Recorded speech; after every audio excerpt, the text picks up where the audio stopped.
Okay, I got the red smoke. Gun runs north and south, west of the smoke, west of the smoke. Okay, copy. West of the smoke. I'm looking at danger close now. Come on with it, baby. Give it to me. I need it.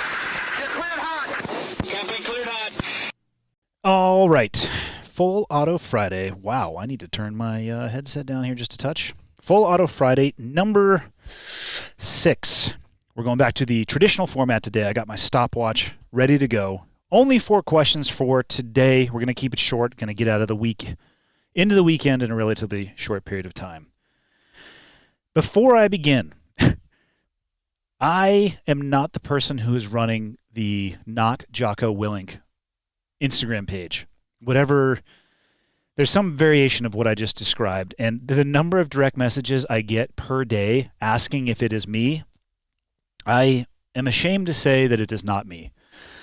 And all I can say is that not all heroes wear capes, and whoever that hero is running that site, I applaud you, and I look forward to your posts, and I wish I could say that it is me. But to everybody watching or listening, it is not. I apologize for my lack of effort in that front. And on that note, let's dig into the first question for today. This comes from Cody. What are the wrong reasons to join a special operations community? Specifically talking about the motives of the individual seeking to be a part of that community. Best, Cody. I like this question. And my answer today would probably be different than the answers of 20 plus years ago, pre-9/11, pre-internet really exploding. My number one thing I think I would say for the wrong reasons when it comes to motives would be a desire to seek notoriety from your involvement in that community. There's some obvious ones. I guess I could knock some low-hanging fruit. First would be money. And that's probably a military question in general, or an answer in general. Don't join the military for money. You're going to have a very stable job, and you can make a good living, but your pay is going to be based off of an Excel spreadsheet. On one side, you're going to have rank, and then the top, it's going to have time and service. And where they collide, that's the amount of money that you're going to make, unless you have some special pays on top of that. But it's an occupation that is not one that is going to enrich you from a monetary perspective. I think it's very enriching from a personal perspective and a growth perspective and a service perspective. But from a monetary perspective, maybe don't think about it in those terms.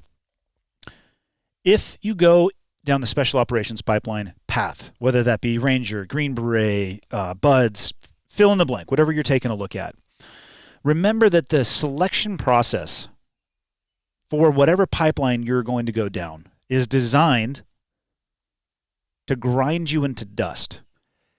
The pipelines are designed to be painful. They are designed to stress you out, to make you tired, to make you hungry, and to push you as a human being, this is my opinion, to your lowest points, and then watch how you behave.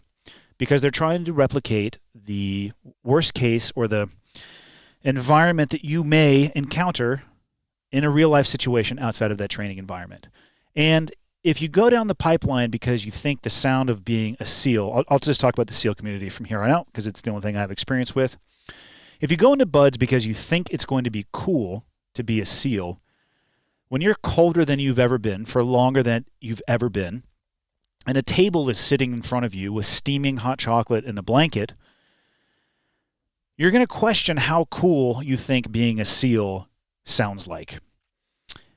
If you're going down that pipeline because you think that you're going to gain more combat experience than anybody before you, and with that you're going to be able to either go public speaking or write a book or TV show or fill in the blank, even if you make it through the pipeline and you stay the course in those lowest moments of your life, the SEAL career, the special operations career, just because you're a part of that community, there's no guarantee of any of those things. And some of the most unhappy people that I've ever seen are the ones that I will do what's called, or in the term that I like to use, chasing the dragon. They'll see a team on the East Coast that, for whatever reason, in a deployment prior, saw an amazing amount of combat activity, and perhaps they're coming off of a West Coast deployment where they didn't even go to a theater of war where there's a direct conflict. And you'll see people like, I'm out of here. I'm going to the East Coast. So they chase it, and then they get there, and then the cycle flip-flops. And I've seen people who chase the dragon, and they never actually catch it by the tail, and they leave feeling unfulfilled because they came in wanting to see, wanting to be this warrior with all this combat experience, and there's just no guarantee. The pipeline, going back to talking about how the pipelines are designed to be painful, the execution of your career, let me tell you from firsthand experience, is far more painful than the training pipeline. So if you think you can tough it out for 6 months and then it's going to be gravy, and then you can start earning your chops and earning your reputation, I'm here to tell you right now that I've been more tired after buds, in more pain after buds, more hungry, more cold, more hot. I don't think I've ever had it happen in such a compressed timeline that it does in the training program. But don't think that it becomes easy street after you graduate whatever pipeline you're going down. It's probably going to get harder.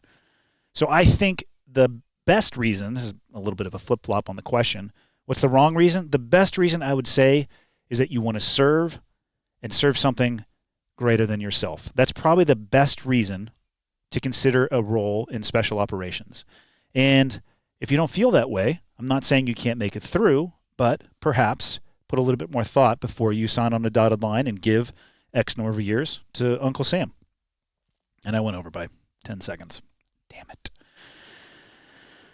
Question 2 comes from Sophia. What are your experiences with Navy JAGs? That stands for Judge Advocate General.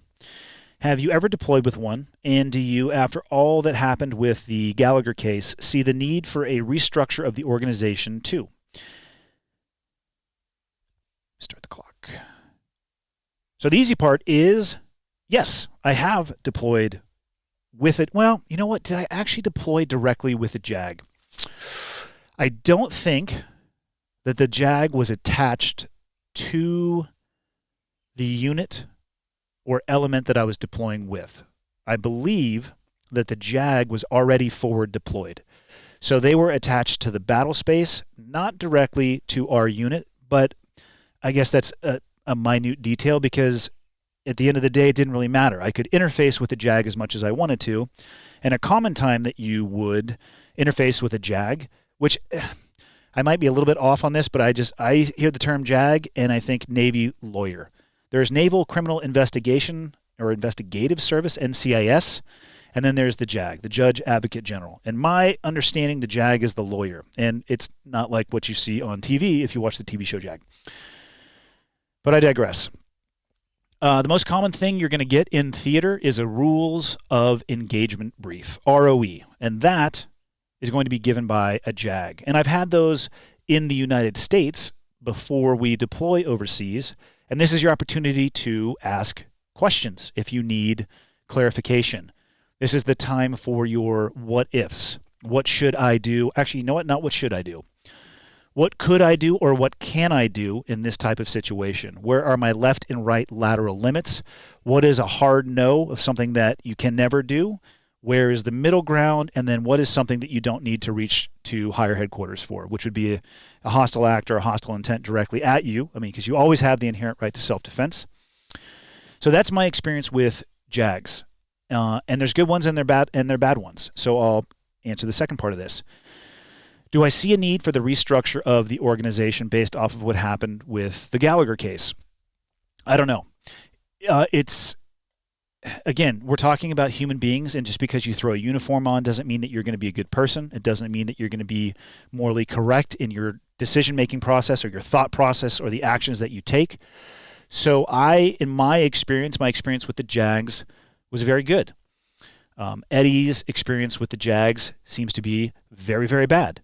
And I don't think either of our experiences can speak to the community as a whole.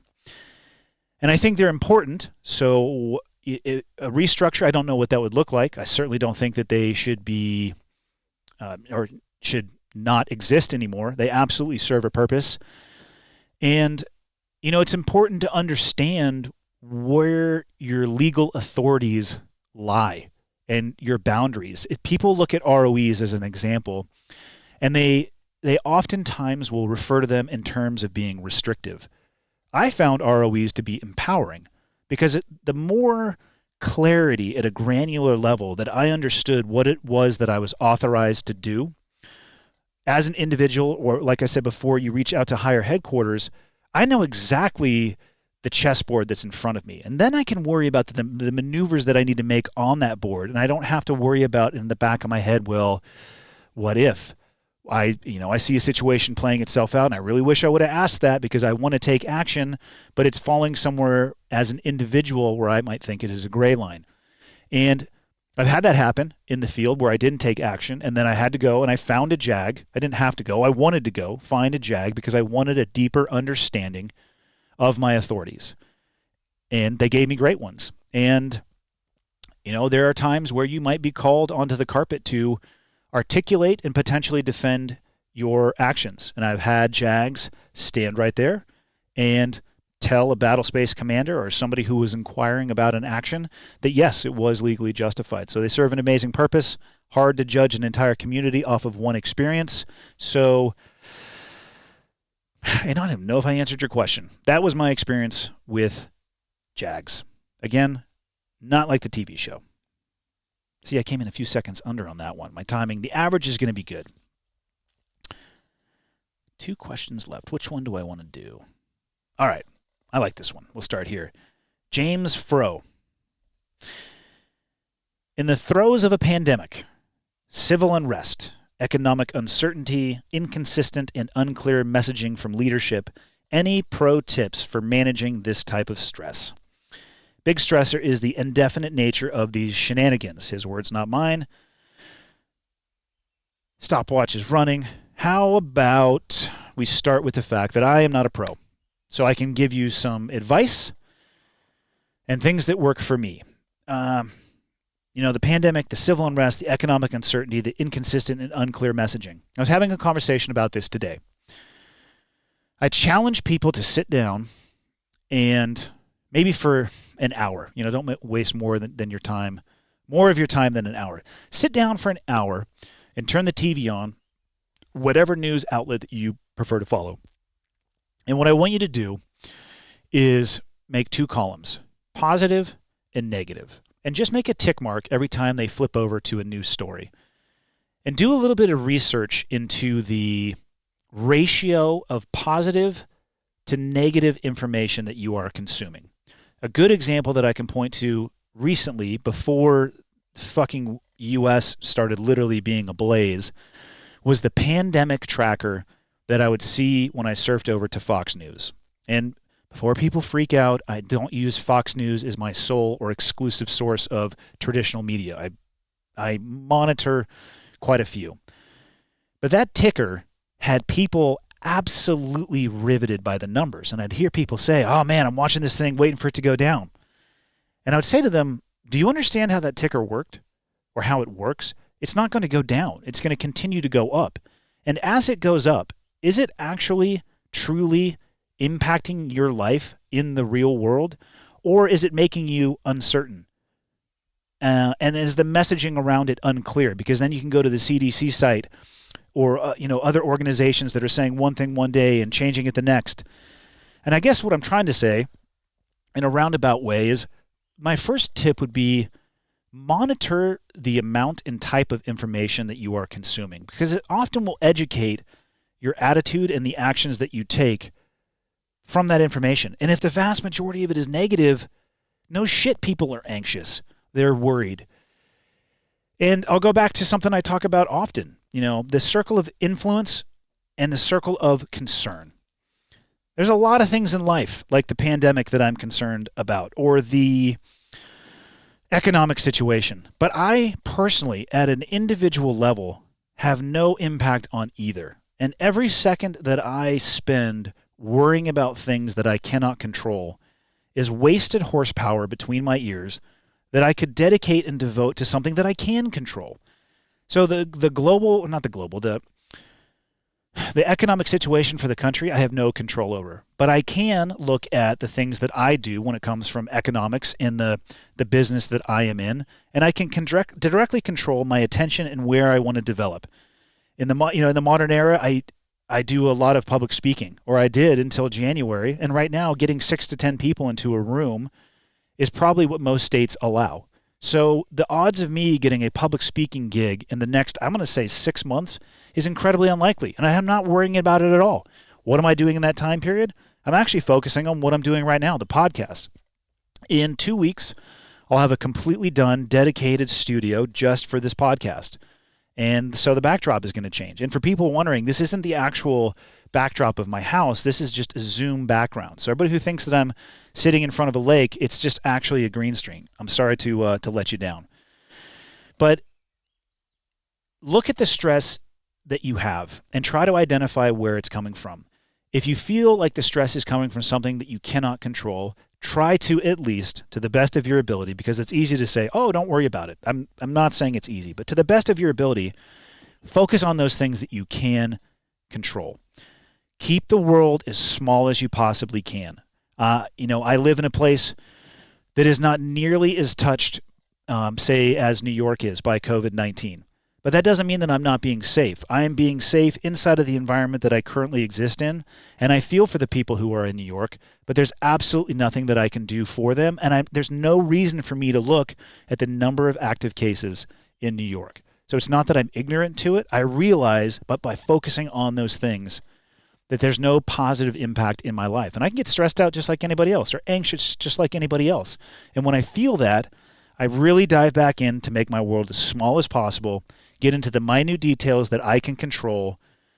And I start, if I'm feeling super anxious one day, it's like, you know what, I'm going to make it to lunch and reassess, take a break, make it to dinner, and I start chunking, and I've heard it so many times. How do you eat a whale? One bite at a time. So small chunks, focus on what you can actually control.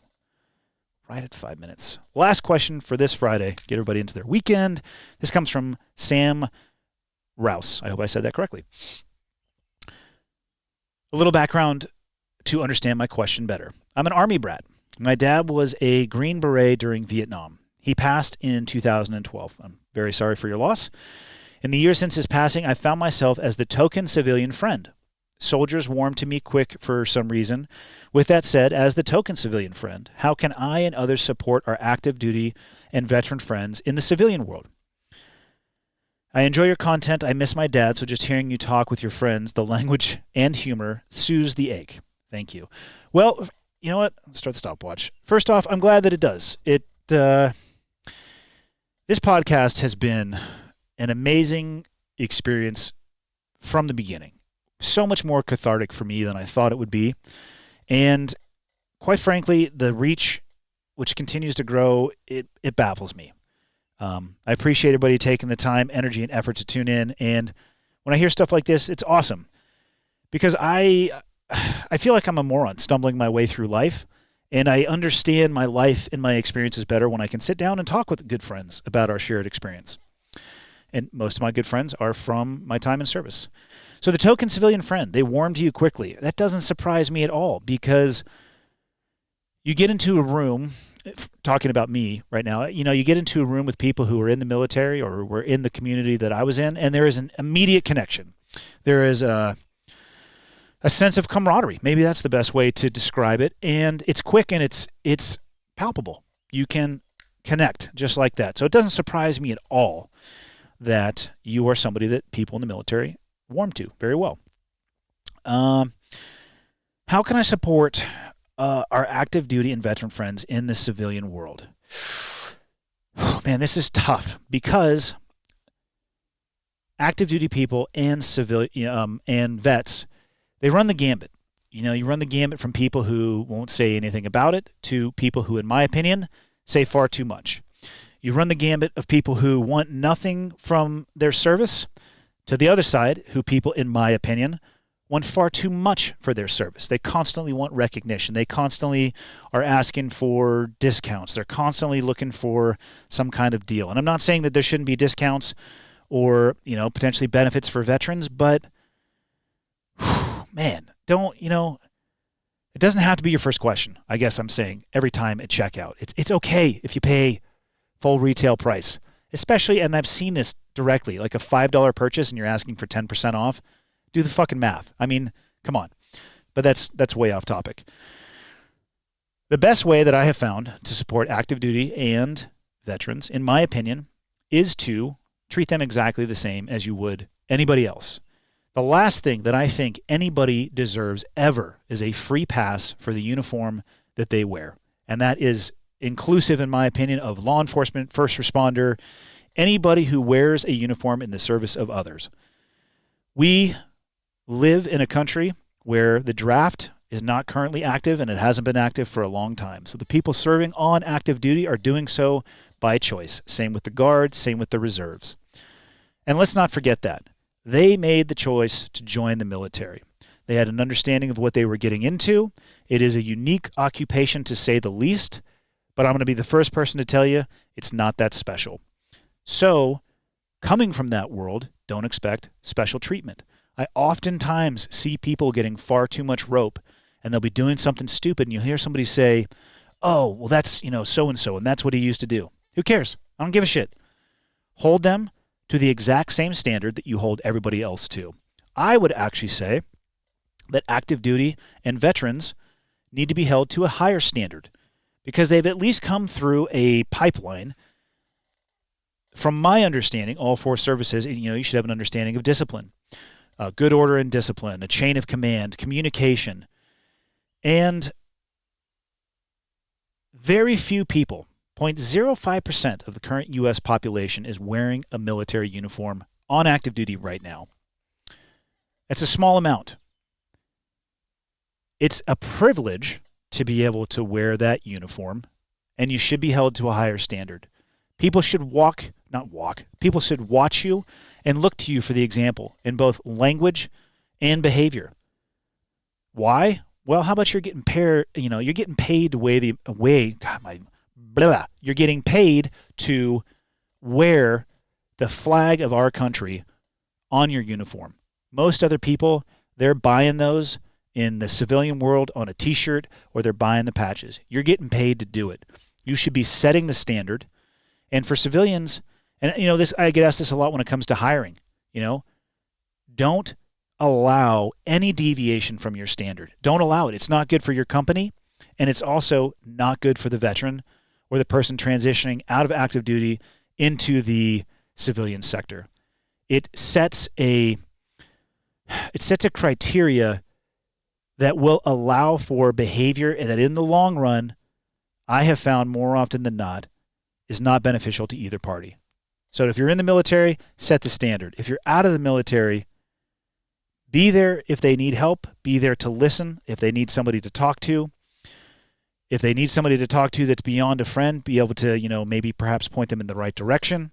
But hold them to that standard. They should understand it. They should know it. And they should rise to and above it. And that's it. That's all I have for this Friday.